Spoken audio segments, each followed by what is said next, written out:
Welcome to the MadTrio podcast. This week we have the California Pariah, Jonathan Charney, James the Fat Man Stevens, and Rob the Old Guy. Oh yeah, I'm here. Actually got a name this time. No, Ryan, who the fuck is that? And no, Ryan, where are you at? That works. So, welcome to another COVID edition. Well, everybody's huddled in their bunkers, afraid to get some sort of disease that's going to ruin your heart or lungs, or you're going to Sturgis, which apparently was happening with 250,000 people. So That's only a quarter of the number that normally shows up. So. According to Fox News, is that there are 7 tribes of the Cheyenne River Sioux Nation that have set up checkpoints to shut down thousands of bikers going through their territory on their way to Sturgis. Interesting. And apparently they are in fights with the federal government and the state local government over whether or not it's legal.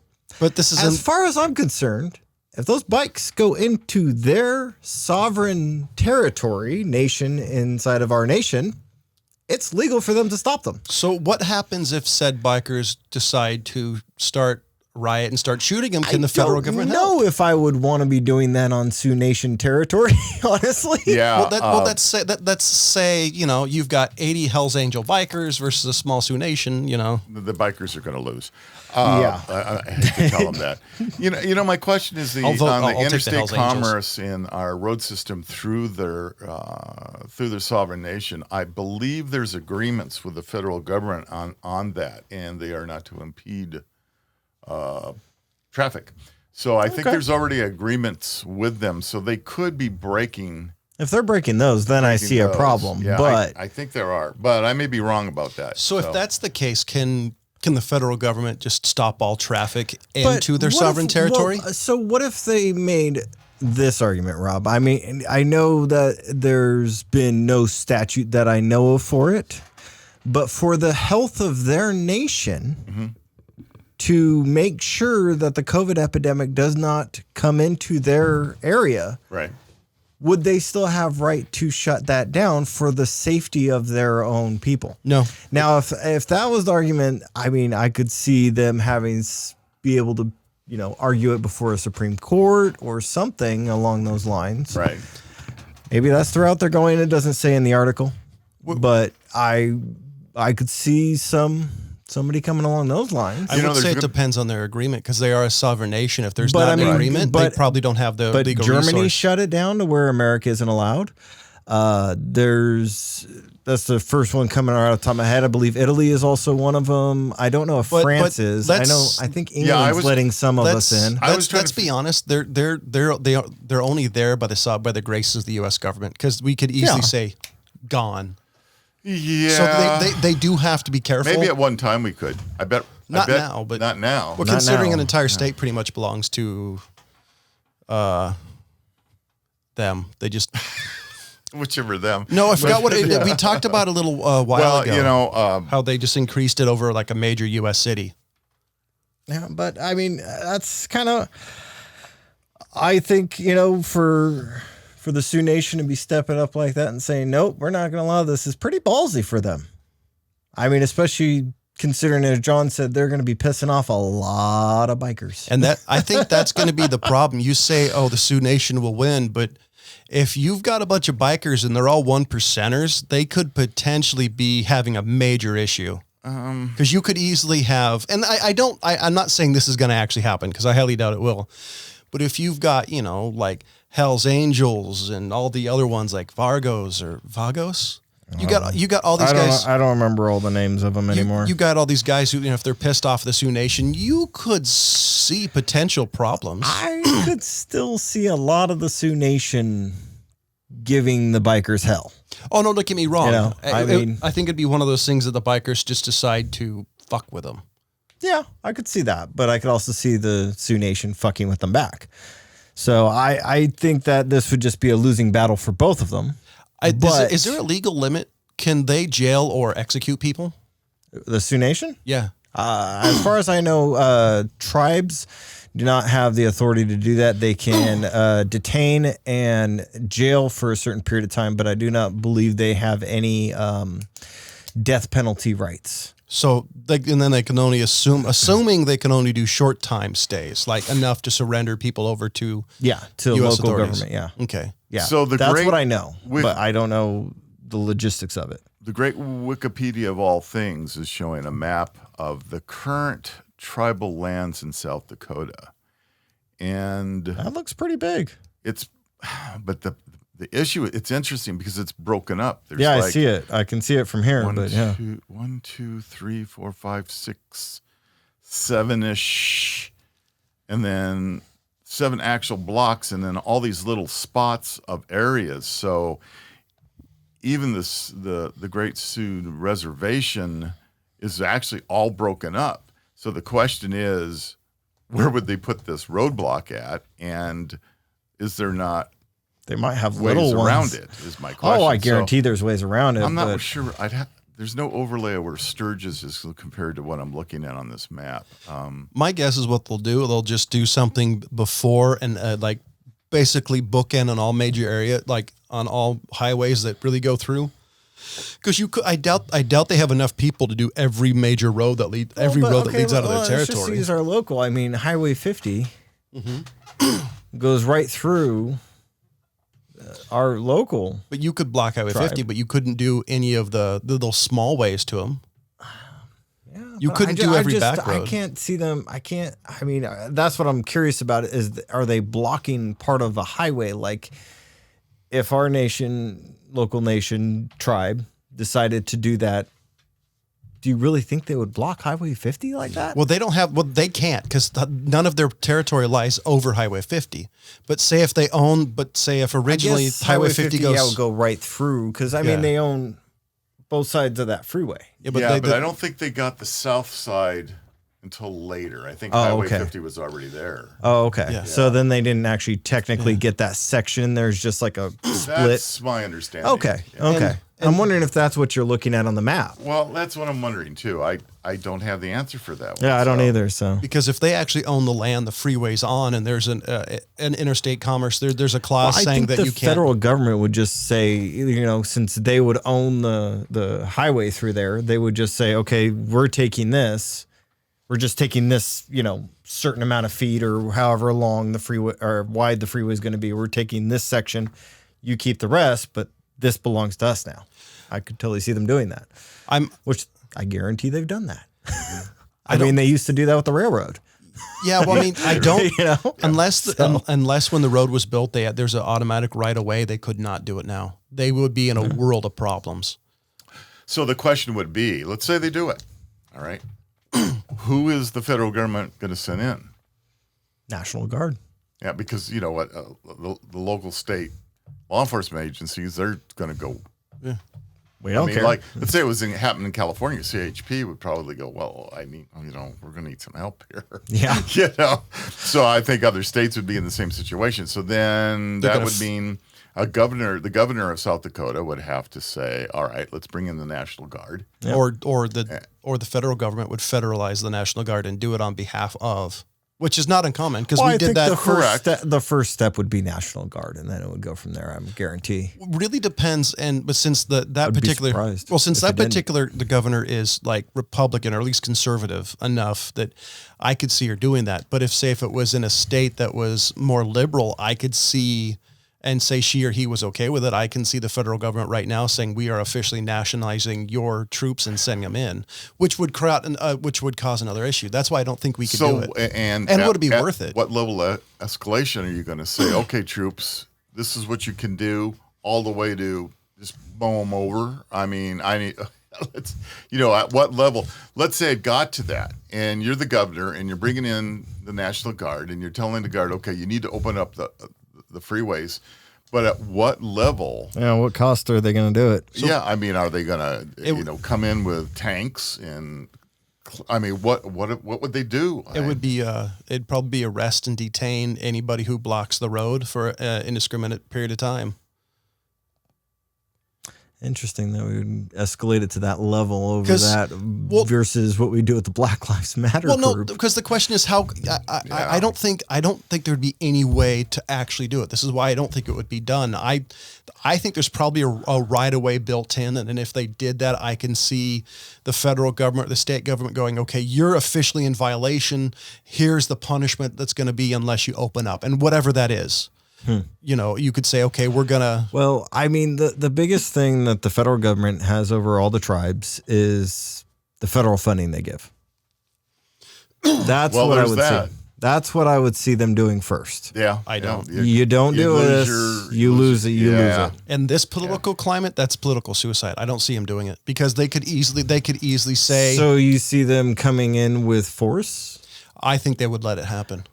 Because what's going to happen in today's political climate, you would have some sort of spokesman for the tribe go, that the government's, we're trying to save our people who are already in an economic hard-hit area, and we're trying to stop this disease, and you have the federal government going in and trying to hurt these children and all these poor, you couldn't do it. But they're going to be doing the same thing if they use the National Guard or any of the federal military. I think it's the environment. Use any military type of retaliation or funding retaliation, it's a lose-lose no matter what is what I see. I think if it was a Democratic president, I think people would be more forgiving versus Trump. And this is a Trump because Trump is such a hard, like, it's evil, I think you'd have issues with it. You mean the devil? I'm not calling Trump the devil. I think that's... No, I'm saying he's calling everything the devil. Yeah. So I think you would have issues just because he was president. Now, if it was Biden, maybe you might be able to a little bit more forgiving of it. or if it was Hillary Clinton or I could just think of Joseph the things Stalin. that Biden would be coming out of his mouth. I don't even want to say the things that I think would cross his mind. I just think they would be a little bit... I'm not saying anything. I think they'd be a little bit more... At all. I think they'd be a little bit more forgiving if it was a Democrat versus a Republican. And maybe it's just because it's this particular Republican because they've been trying to get out of office before he was elected. Let's look at the headline of what we talked about. We're talking about a situation where a sovereign nation, a native sovereign nation, is saying we are closing down this federal interstate because we're hypothetically federal interstate. All right.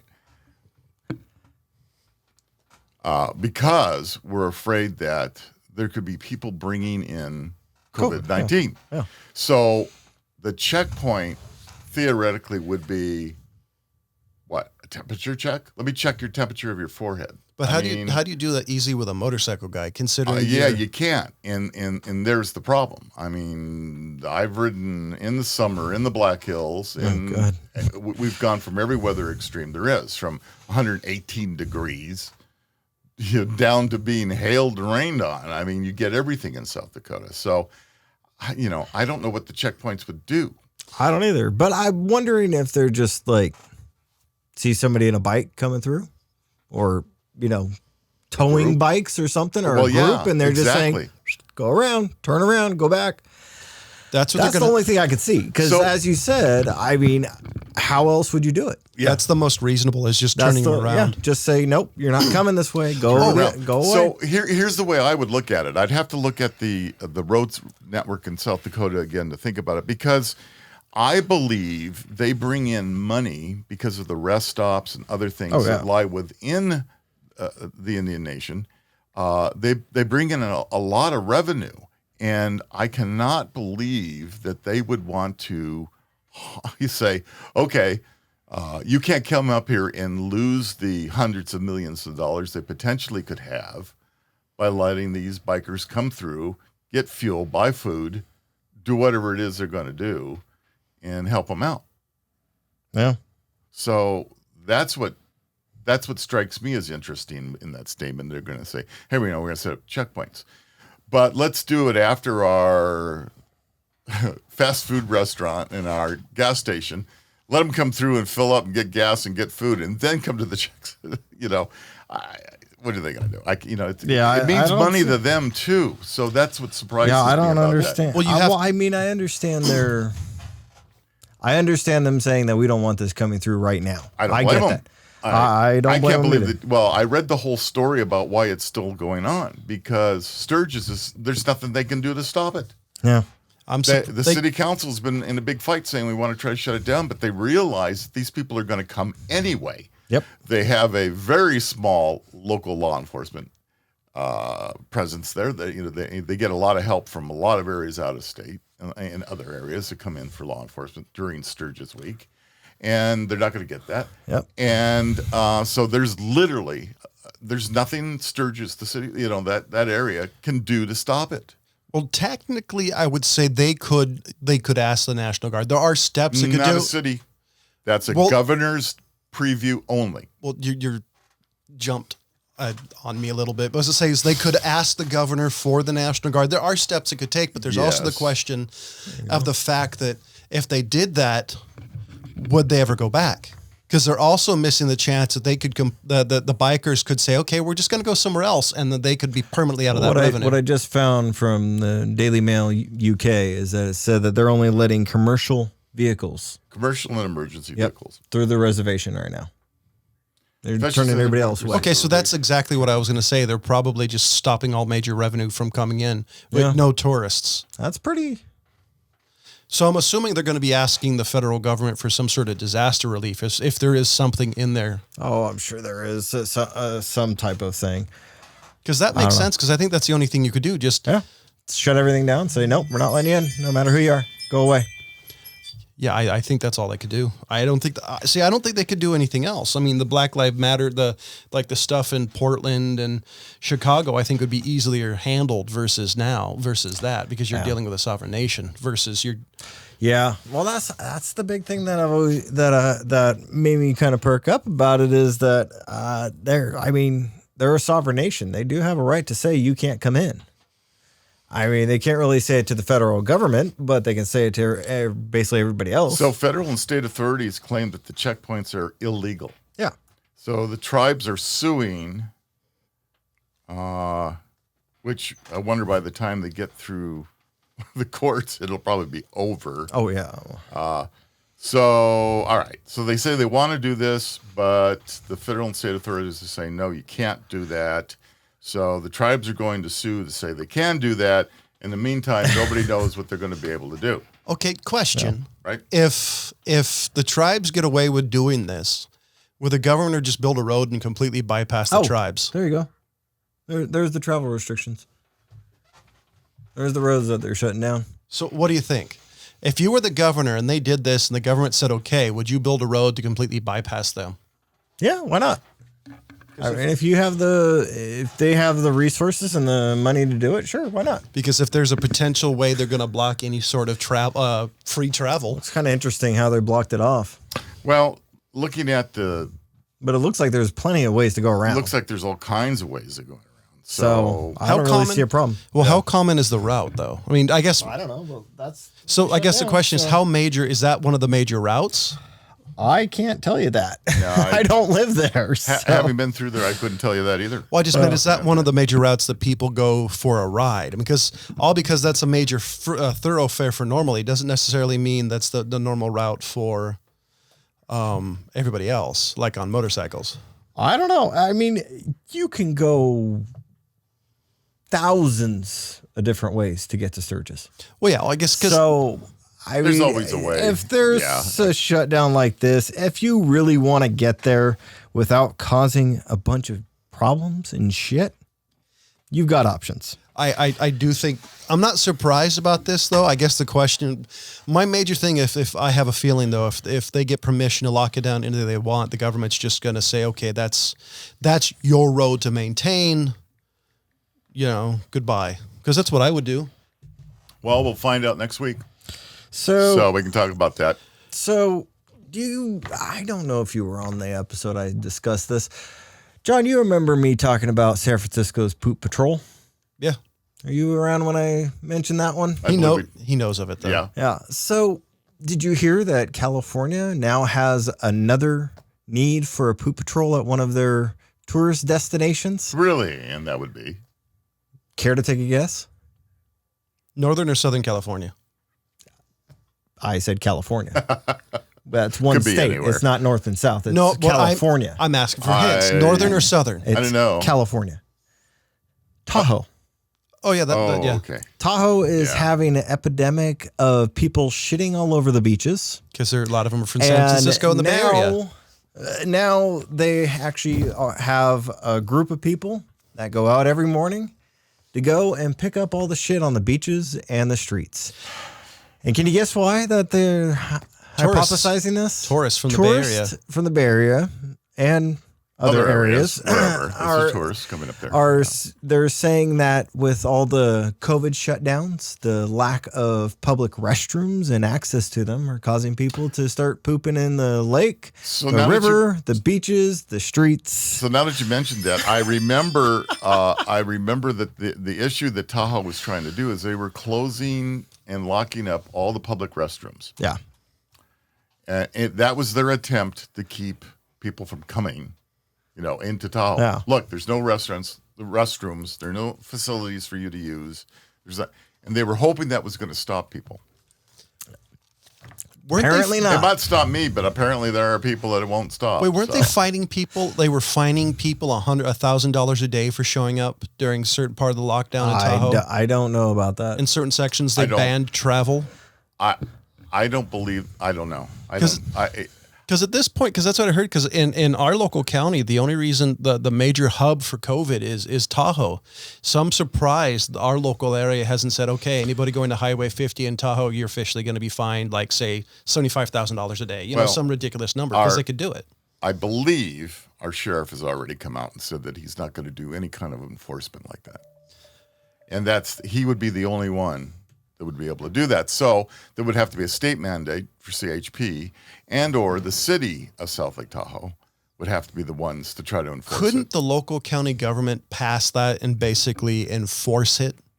Who's going to do it? Who's going to actually physically ticket this person? I guess it would be, in theory, how far down the rabbit hole you go. Because technically, I say that the governing body could do it, and he says no, and they say, okay, you're out. No, I mean, he's the constitutional legal leader in El Dorado County, and the sheriff says, hey, my guys aren't going to do it. They're not going to do it. I don't know. I think they got to do something, because a lot of for our area is 100% in Tahoe. Well, maybe they need to open back up those facilities. The problem is they're also cut back on manpower because of all the COVID issues. So their employee numbers are down. There's mandated law. They can't do certain things too. Yeah, but I don't know. We have the local newspaper up here did put out an article and listed at least 3 restaurants that said we are going to blatantly defy the governor's order. Yeah, they lost all licenses. We don't care, and the county health inspector rescinded their health license. Right. They were supposedly fined. This is the rumor I heard. I don't know the business owners, didn't get to ask them, but they were also supposedly fined $10,000. Just $10,000 or like $10,000 a day? Their health. That's enough for a restaurant. Their health license is revoked. Right. $10,000 fine. That goes on top of their overhead and everything else. And then they're small restaurants. And they're small restaurants. And then on top of that, their business license is revoked. Well, the only reason I'm saying I asked about the day is because a place in Sacramento that's getting fined $500 per day they're open. So I was wondering is it just one lump sum, or is it going to be? As far as I know, it's one lump sum of $10,000. Wow. And I don't know if if they can do payments on it or any of that. I don't know. I've never been fined that. Up to the court. I don't think they're probably not going to go to court about the issue yet. Yeah, so they're probably not paying anything yet. Yeah. I don't know. So I don't know. But that's just what I heard. And as far as I heard recently through the rumor train, is at least 2 of those restaurants are still open and going. Yeah, because the still sheriff going, despite the fact they have no business license, no health license, and fines. Do any of these said restaurants serve alcohol? Probably not. I think they're mostly. I think one does. Because I'm assuming they've also lost their alcohol license, which would be nearly impossible. Well, that would be the organization. Alcoholic Beverage Control. Yeah, would be the organization to enforce that, and could quite possibly shut them down, because they're the ones that have the ability to do that if they misuse their alcohol license in whatever manner by serving minors or if they don't have a business license or a health license. I'm assuming that they could say, since you no longer have those, you're no longer a business. That's the one I'm talking about. Oh, that's the one I'm not sure if they do have an alcohol license. I think they do. They might. I think you're right. Well, but that's why I'm assuming if they could go to and say, well, since you're no longer a business and you no longer you meet the health requirements of the state of California, you're no longer a business. Because I was in a coffee shop when ABC and the Rent-A-Cop came in and shut down a coffee shop and made the little girl behind the counters just start bawling. Why'd you call them a Rent-A-Cop? They're not Rent-A-Cops. Because his badge was literally this big. Yeah, but they're state law enforcement. They're Rent-A-Cops. No. Actually, the marshal's badges are sometimes small. Yeah. I'm calling them what they want to wear. No, I'm sorry. Anyway, I don't want to disparage like any law enforcement working for him. According to John. I'm calling him a Rent-A-Cop because you're going to get hey, all you ABC law enforcement officers out there, call Jonathan at 1-800 bullshit.com. I'm calling I'm calling him a Rent-A-Cop just as the way he approached it. He approached it like Super Cop going as of 9:15 to this, blah, blah, blah. You're off now. He approached it like Super Cop to this kid who he could have done it differently. He was just a douche. All right. So he's probably also frustrated with the situation. That could be it. I mean, I'm sure he's met a lot of resistance in his time. Yeah. And I'm sorry. I do not admire their job. I would hate to be doing that. Hey, the other guys that would make real trouble for restaurants would be Board of Equalization. Oh, the California State Board of Equalization. If these restaurants aren't actually reporting their profits and taxes, in any case, they have a law enforcement division that literally goes in and shuts down businesses. They have the authority to completely shut down a business. Why they audit their books, and they can take months depending on the situation. But they're no longer a business. I've never had to deal with them, and I'm glad. Yeah, those are the guys that are actually scarier.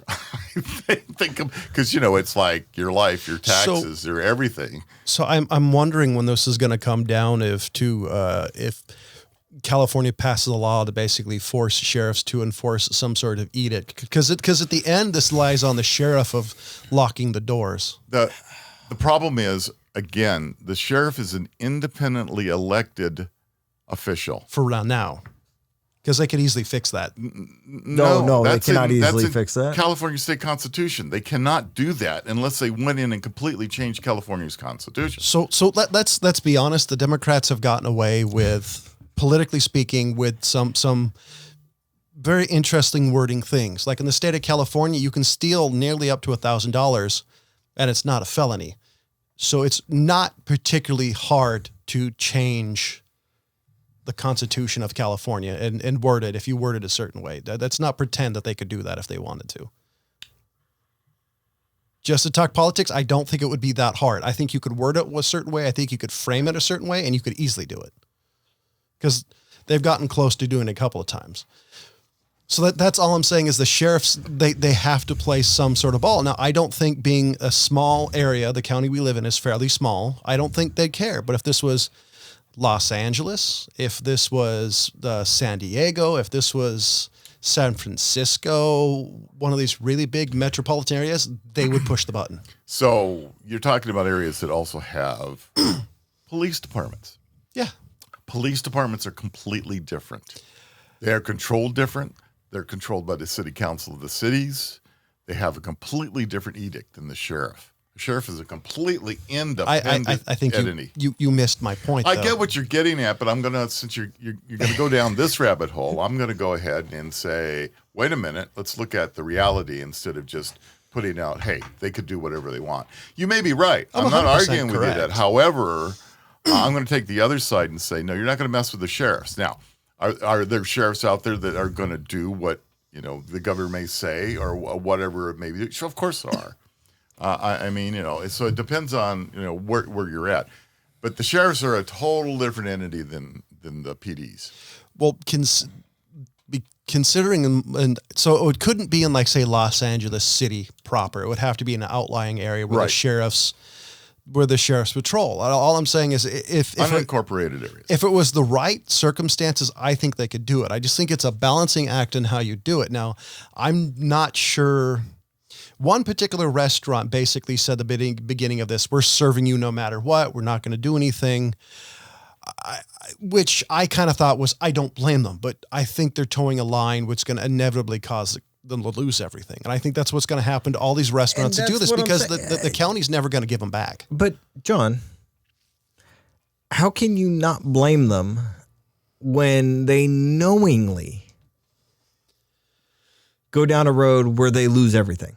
Because that's what they're doing. Well, the way I'm looking at now, it, so hold on. They can shut down for the 6 weeks that we should have, or which we did shut down for 6 weeks, but we probably should have shut down for longer, the entire thing. And you would be shut down for 2 months. There were things out there that were tax breaks. There was things out there that were also where you can work with whatever agency you're with for rent-free time. There was a lot of different things that they could have done to make the 6 to 8 weeks time that we should have been shut down, make it go smoother. So instead of doing that, this business said, okay, fuck them. We're going to do what we want. And we're going to put ourselves in a situation where we can have our business license revoked. We can have our health license revoked. We can be fined. We can have our business taken away. We can lose all of our employees because we're shut down and lose everything. Well, so why is that a better choice? Well, one is because you're balancing on losing everything or losing everything. One of the local businesses already said so you're going to guarantee you're going to lose everything.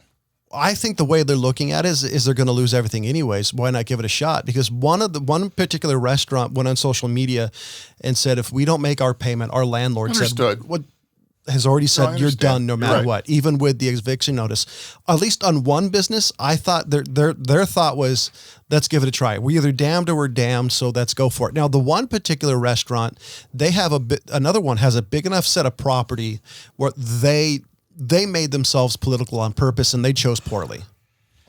And I think they just wanted to see what they get away with, and then, play stupid games, win stupid prizes. That's what I'm saying. So it's a stupid game that they're playing. On one Instead of what they also could have done is they could have gone to any of the local news stations and said, we've tried to work with our landlord. This is what they're doing during this time when we are trying to obey the governor's order. Now, I'm not saying that I think this is the perfect solution, but I'm just saying that if we had tried it this way, we would be closer to where a lot of the other countries are more open. And right.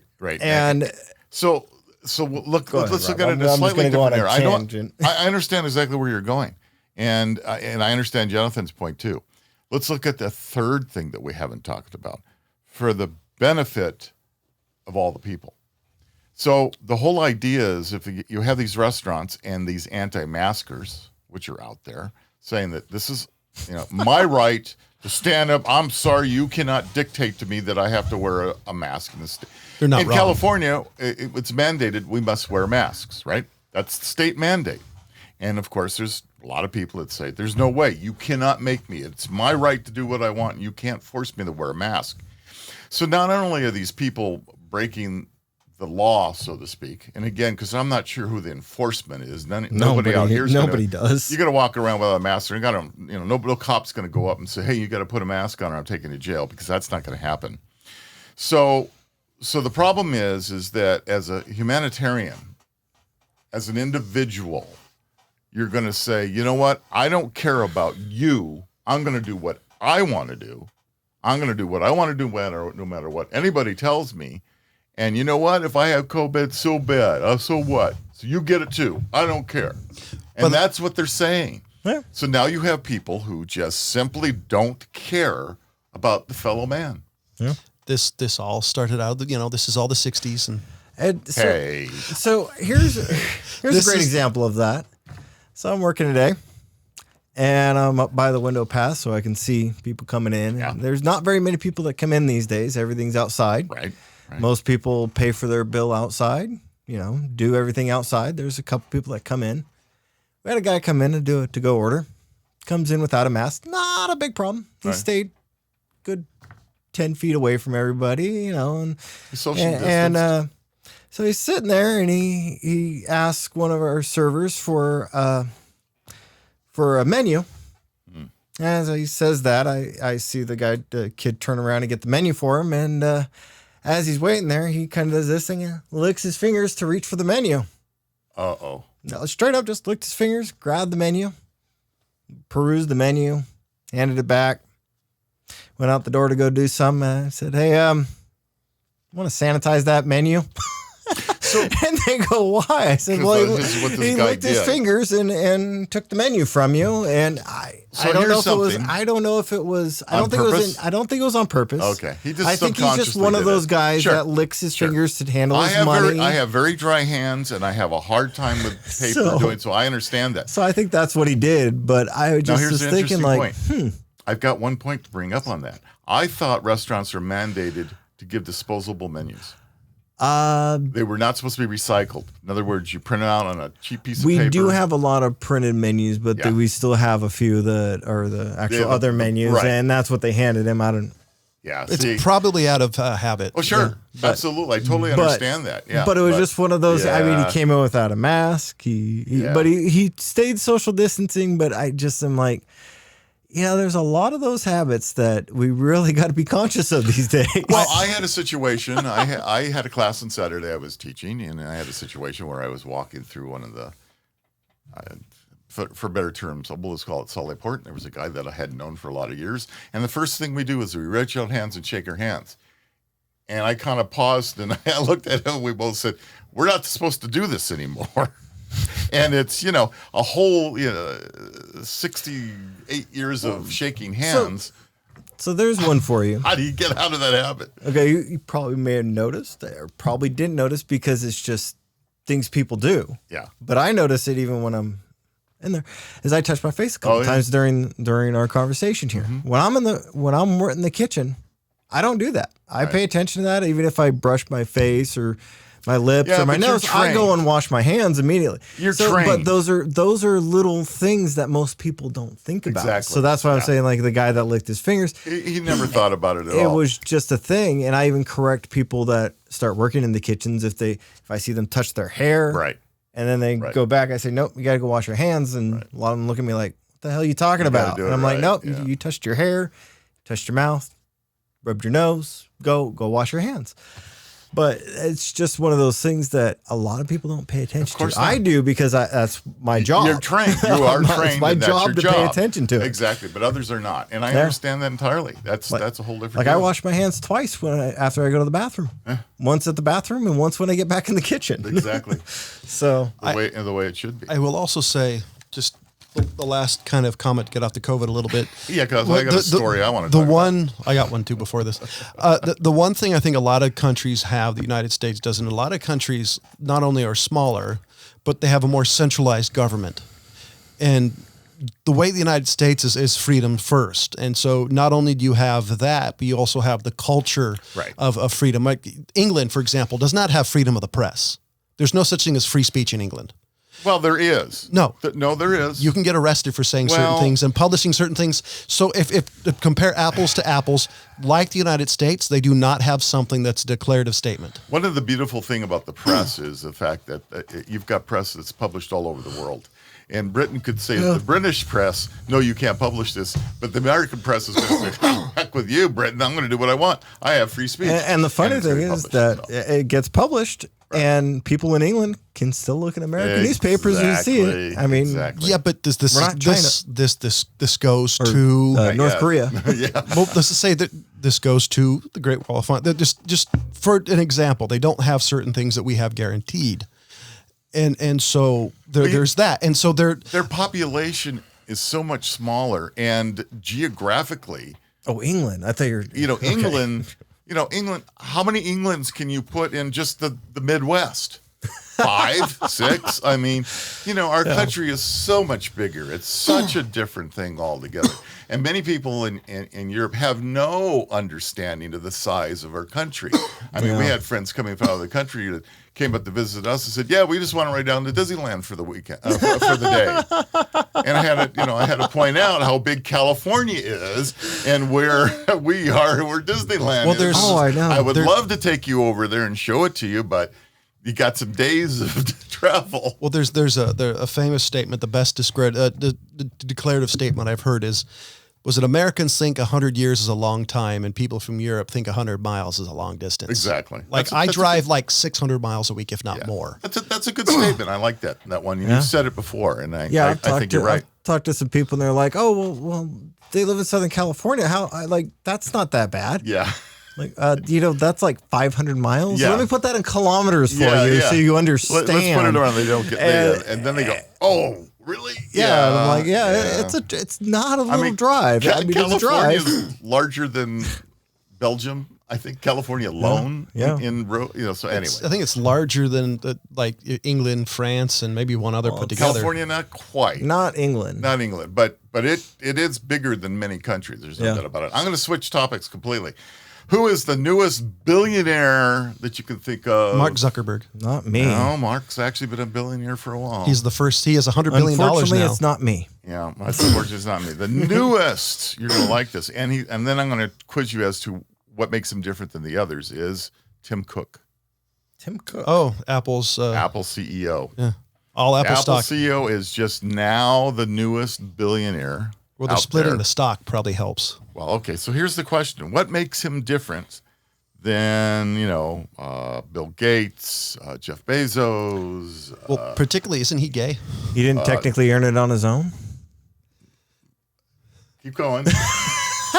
Isn't he a lifetime? He's an Apple lifetime employee, isn't he? He may be, but here's the interesting point, and this was brought up. I'm trying to think. I couldn't by The Verge. The big difference is he was not a founder. Oh. All the other billionaires that are on this list. So he earned it through the company. Probably. That's interesting. That's interesting. Well, the first billionaire non-founder. It probably helps that he works for one of the world's richest company and who somehow doesn't hurt, does it? and for a company that does not produce a lot of products compared to other ones. Yeah. They're a lifestyle product company. I always wished I had been a friend of Bill Gates back in the day, when BASIC was before you guys were born, when BASIC was being written and all that. All I wanted to do was be a buddy of his. I've heard back then he was I've heard from multiple people over the years that especially when he was young, he was a kind of a dick. Well, no, he was a geek, and people didn't understand geeks back then. And I'm not so sure that he was any different than any geek now. It's just he was abrupt, and he was very different in the way he did things, and very, very smart in many ways, because he sure put one over IBM. I always wondered how similar him and Steve Jobs was, because Steve Jobs, from everything I've ever read, Steve Jobs, was up there with John Lennon with being a real piece of shit. Oh yeah, I mean he was, he lived in a commune. He worked in an orchard. He was picking pears, and Steve Jobs was doing drugs, and he screwed over Wozniak. He would purposely have like a so he could park in handicap spots. He's a thing who gets new cars all the time. He was known apparently for walking around and just firing people, and somebody would have to come behind him and say, he's in a really bad mood. Yeah, don't worry. You're not fired. I've heard a lot of... Not today. He doesn't even know your name. I've heard a lot of bad things about him. And so I don't know. I always kind of wonder what was the difference in their drive. Because personality-wise, you really... Even if you hear people talk about them, you really never know what they were really like. Isn't he different? I mean, he's completely different than Zuckerberg as far as personality and everything goes. I've never heard anything good about him either. But on the other hand, that's the billionaire syndrome. He has more money than me, therefore he's a dick. Oh, well, okay. But I mean, I'm thinking, you think about these guys, and because he seems to me, compared to some of the others, like him or hate him, whatever, he seemed to be the more regular guy that came up with an idea and went with it all in and really made something of it. I mean, Amazon has done some incredible things. I remember in the beginning coming out about books. I mean, he started with books. That was the whole thing, right? And then he came up, okay, we're going to call it Amazon. And I went, God, in the beginning, I went, Amazon, why would you call a business Amazon? So, I mean, I was totally like, I couldn't understand it at all. I didn't understand the business model. I didn't understand the name. Why would you call something Yahoo? So, well, there you go. There's a lot of names that you don't want to worry about. But I'm just thinking about him in particular because I remember my thinking, literally thinking about, wow, how weird is this? Yet, what the heck did I know? Because all I had to do was be on his gravy train and I would be there, But he really, I think Jeff Bezos stands out different than Jobs and Gates. For me, Zuckerberg and for me personally, I think that's Elon Musk. I think, and this may be a really bad comparison. To me, Musk almost seems more like Carnegie, in a way. Maybe like a modern day Carnegie, where Musk is trying to elevate things, at least from the PR and what it seems like. He gives away a lot of use for patents for Tesla. He's trying, he kind of got United States back in the rocket race because his goal is Mars. And he seems like one of these guys that are, try to up things. And he's kind of an awkward guy, but he's awkward in a way I understand. Like this is really crappy because I'm dumb as fuck, but he's, unlike him, he's one of my peeps. He's a geek. He's one of these guys who really gets into things and then he has the money to back his drive. He started the Boring Company just for the hell of it. Now he's digging tunnels. Same thing with, SpaceX, I bet. So there's all these things that his interests turn into multi-billion-dollar companies. Donald Trump's people. Yeah, Musk is different, and he has There's been people out. that believe that Donald Trump is a lizard person now. I was saying Donald Trump's an orange. He's like a California raisin. Well, Orange County doesn't have orange groves anymore, so he's not here. If Mr. Musk would like to have coffee someday with me, I would be totally open with that because to me, I really like the guy. He's a character. Mr. Musk would like to donate to me $250,000, I wouldn't complain. I'm not even going to ask that. I would just love to be around the guy. I just said I wouldn't complain. I wouldn't complain. Yeah. What I really liked is that he's done a couple episodes with Jay Leno's Garage. Oh. And he seems like, if he gets along with Jay Leno, because Jay Leno calls it as he sees it. Yeah, that's true. And if he didn't like Musk, he would say he didn't like Musk because Leno could care less. And they seemed to get along. They had a great time. And the couple of episodes, the latest was with driving the Cybertruck, through the tunnel that he's making. And he said it'd never been done before. We don't even know if it'll fit in the tunnel. And they didn't let Jay drive it. And it was actually watching that episode and watching Musk interact with Leno really, I thought was telling. I thought the guy seemed now because I've heard the other side of him, seemed very nice, and particularly for the television show, he seemed very nice. I have heard that when he needs to get a project done and he tasks engineers to do something and they're not able to do it, I hear he goes off the wall. Okay, that's the other side of genius, though, because Steve Jobs, he was not a computer genius; he was a design genius. That's the thing with people like that, is they have a passion. Oh yeah, and good point. And like an Italian cook you used to work for.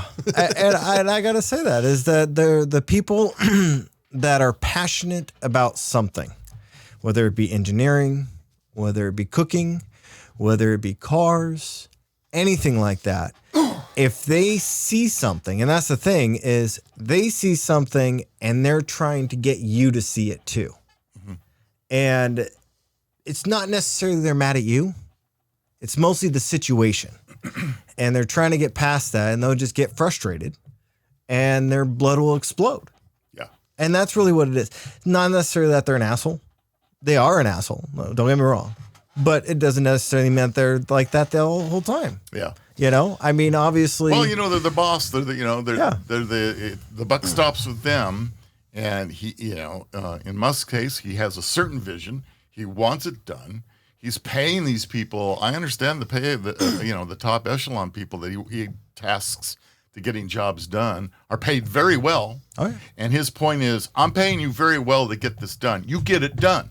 Yeah. If you can't get it done, I'll get somebody else who can get it done. And that's what he does. And it's not necessarily they're mad at that person. They're mad at it not getting done, is what you're saying. They're mad about it not getting done. Right. That's the thing about like Gordon Ramsay. Yeah. A lot of people talk shit about Gordon Ramsay. Oh, yeah. And guarantee, I can tell you, he's a full-on asshole. Oh, sure. when it's he's admitted it. When it's time to be cooking, he goes into a completely different situation. But if you see him outside of that, right, when he's working one-on-one with a cook, he does everything he can to teach that person. Mm-hmm. And generally it's a nice way, and it'll elevate into where he's yelling at the person. Right. But he tries it a nice approach, a kind approach first. And you can definitely see that in his old kitchen nightmares, the ones where he was out in Europe. Mm-hmm. There was a couple times in there that I could have swore Gordon Ramsay was close to just like, doing everything he can to help somebody out of a bad situation. And then you'll see him later just be like, I got to say, fuck this guy, because he's not getting it. But his heart is for that person to succeed. Yeah. And that's where it's like, I've had so many people just saying like, oh, Gordon Ramsay's a jerk. He's mean. He's blah, blah, blah. And I'm like, no. You're missing the point. He's got a passion. Right. He wants to see people succeed. And if you're in his kitchen, and you're cooking his menu, you do it his way. You do it his way, and you do it as it is, and that's totally understandable. I would say for the Europe kitchen nightmares, it wouldn't necessarily get mad if they didn't get it. It's if the fact that if they were egotistical, just basically not. That's what pissed him off the most. Is if you didn't get it, he got irritated that you weren't get it, but he'd do his best to show you. However, if you were really cocky and you did the same thing, he got in a fight with a dude for basically the same thing. Yeah. So that was what it is that if you were unwilling to learn and try, that's what really pissed him off. If you were willing to try, give up, Have you seen his Uncharted? I haven't seen it yet. I did see it on there. I just haven't watched it yet. You should. I've watched a few of them, and it definitely shows a different side of him. They definitely put him in some strange positions. Oh. It's very interesting. But he's going out learning flavors and cooking from different cultures throughout the world. Nice. So it's kind of like what Bourdain did for a while. Yeah, in a way. But it completely...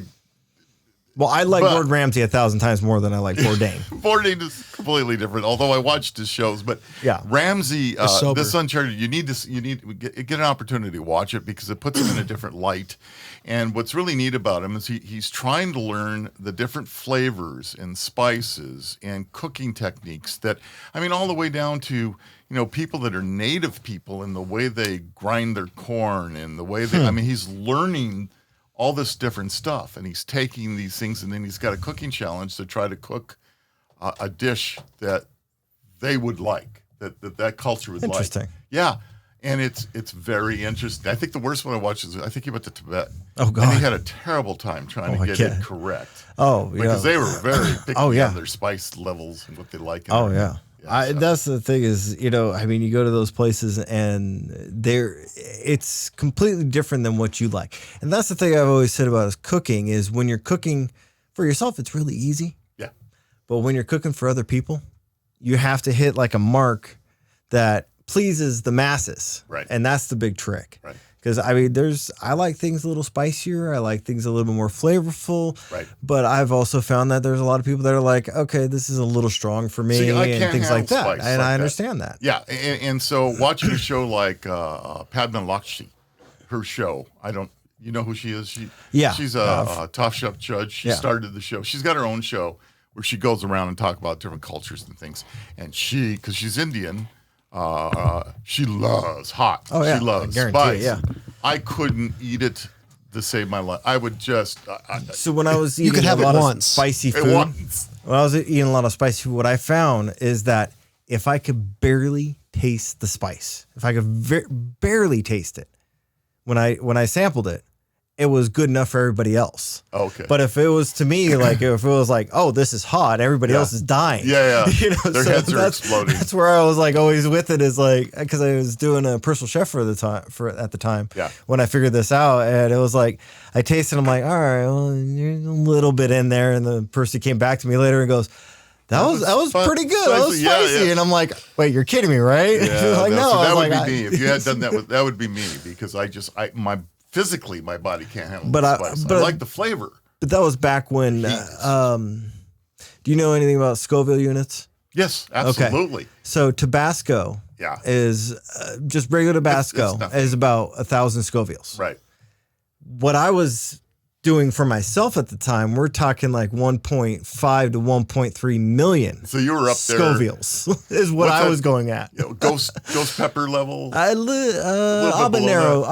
is about 1 million Scovilles. Ghost pepper, I think, is like 1.5, 1.6 Scovilles. Okay. So on average. Yeah. I mean, there's different ones, but that's where I was, is up in the million Scovilles. Everybody else is down in the thousands to 800 Scovilles, and I'm like, okay. Better for you. It's Good like for I you. could just drink it, but now I don't do that because I screwed my stomach up with it. But yeah, and that's the thing. It bothers me physically. I mean, I would probably like it if it didn't. I mean, too many people put jalapenos in everything right now, and that seems to be the big thing. Stick it in everything, and I'm having trouble depending on where. Of course, you can't go to a restaurant anymore right now. But at the time when we go to different places, sometimes I was fighting the dishes too spicy, which you would probably nothing, and so that's a problem I've had recently. I wonder if it's the way they're preparing it, because you can prepare a jalapeno certain ways and not have it as spicy, especially if you know which ones to pick too. Yeah, if you know which ones to pick. I mean, I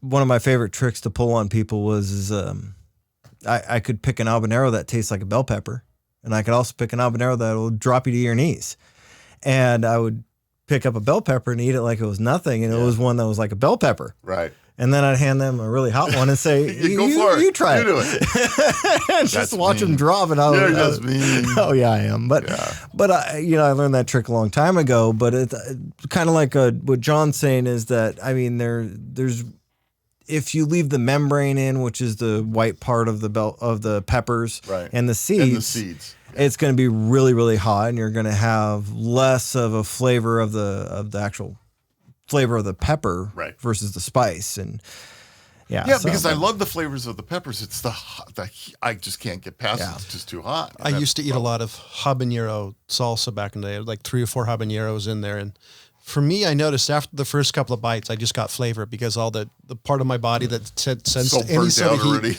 was just burned out. Because habaneros taste amazing.